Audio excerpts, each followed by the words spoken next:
Salut à tous, dans cette vidéo nous allons voir comment utiliser GNS3 avec l'interface web. Alors dans la vidéo précédente nous avons vu comment installer GNS3 sur Windows 10 avec une machine virtuelle. Alors nous avons donc eu les résultats que vous voyez ici. Nous avons là l'interface graphique du GNS3 qui est connecté avec notre machine virtuelle et cela fonctionne très bien. Alors dans cette vidéo je vais vous montrer une autre méthode pour utiliser GNS3 facilement.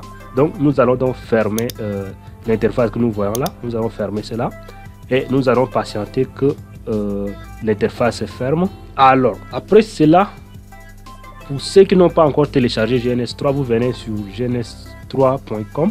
Ensuite vous cliquez sur Free Download. Et à partir d'ici, maintenant vous venez en bas ici, vous allez télécharger la version pour VM, la version pour machine virtuelle. Vous allez cliquer sur Download. Et à partir d'ici, vous allez télécharger, si vous avez VirtualBox, vous téléchargez pour VirtualBox. Si vous avez VMware, vous téléchargez pour VMware aussi. Si vous avez Hyper-V aussi, cela marche pour vous aussi.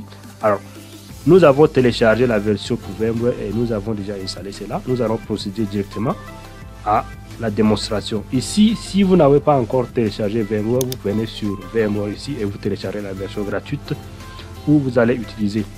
Alors, cette fois-ci, vous allez démarrer votre machine virtuelle, vous allez lancer VMware. Alors ici, nous allons démarrer notre machine virtuelle GNS3 qui est installée sur VMware version Workstation Pro. Alors nous allons cliquer sur Power On et nous allons patienter que la machine se démarre. Alors pour ceux qui ont des difficultés pour installer GNS3, vous pouvez regarder notre vidéo sur comment installer GNS3 en description de la vidéo. Alors notre GNS3 est démarré ici sur notre machine virtuelle et vous voyez ici nous avons la version 2.2.22 qui est là et à partir d'ici nous avons là l'adresse IP du serveur et il est connecté sur le port 80 et quand vous venez ici en bas vous allez voir to launch the web UI. Ici vous avez là l'adresse IP qui est là, les 192.168.18.128. alors nous allons donc venir sur notre navigateur ici et nous allons taper l'adresse là que vous voyez là, les 172, 168, voilà, 172 plutôt, 168, 18, 28. Et nous allons taper entrée. Et à partir d'ici, vous voyez que on a accès à notre GNS3 qui se trouve sur notre machine virtuelle ici. Vous voyez là. Donc nous allons revenir ici. Et à partir d'ici, nous allons cliquer sur Add Blank Project. Et nous allons par exemple mettre tutoriel. Et nous allons cliquer Add Project. Et là, vous avez accès à GNS3 à partir d'ici. Maintenant, vous pouvez déjà commencer par créer votre topologie. Vous allez cliquer par exemple ici sur plus. Et nous allons ajouter un PC. Nous allons ajouter 2 PC et ensuite nous allons ajouter un switch. Voilà. Alors après cela, nous allons arranger ces équipements comme ça et nous allons donc les connecter. Nous allons prendre les câbles que vous voyez ici et connecter au PC1. Nous allons aussi connecter au PC2. Alors nous pouvons changer aussi les symboles ici. Vous voyez, vous cliquez, faites clic droit, changer les symboles ici. Nous allons chercher ici client et là nous allons changer notre symbole. Nous allons aussi changer pour notre switch, change symbol. Là nous allons prendre les bleus.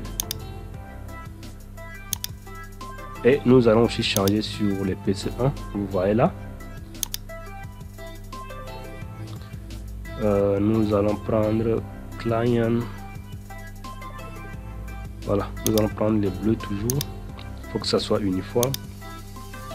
Après cela, vous pouvez maintenant démarrer les machines. Vous faites clic droit sur Start.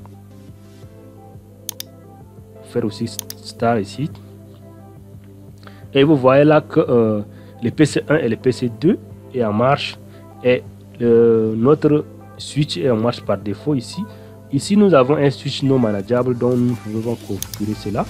Donc nous allons seulement configurer les adresses IPv4 sur les 2 PC. Nous allons commencer avec le PC1. Faites clic droit, ensuite vous venez maintenant sur Web Console. Et cela s'ouvre automatiquement comme ça. Maintenant, nous allons aussi ouvrir les PC2. Clic droit, ensuite Web Console. Alors, nous avons là les deux PC. Nous allons donc essayer de configurer les adresses IPv4 sur les deux PC et voir comment ça marche.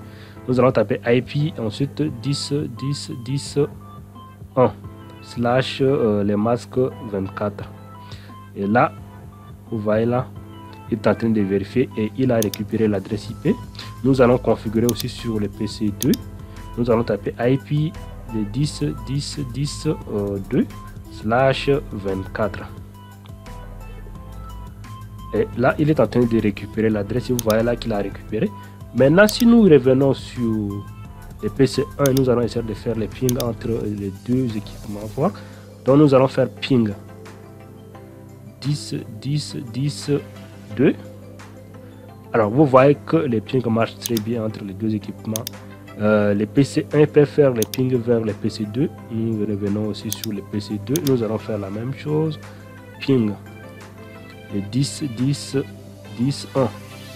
Et vous voyez aussi que les PC2 peuvent faire les pings vers les PC1. Alors, si nous revenons maintenant ici, vous voyez là que vous pouvez zoomer ou dézoomer ce que vous utilisez. Et alors, je dois m'arrêter ici. Alors, dans la prochaine vidéo, nous allons voir comment importer les images directement sur l'interface web que nous avons ici. Alors, nous sommes donc à la fin de la vidéo. Je vous remercie d'avoir regardé jusqu'à la fin. Et n'oubliez surtout pas de vous abonner, de liker la vidéo et aussi de partager. Merci à tous et à bientôt. Bye.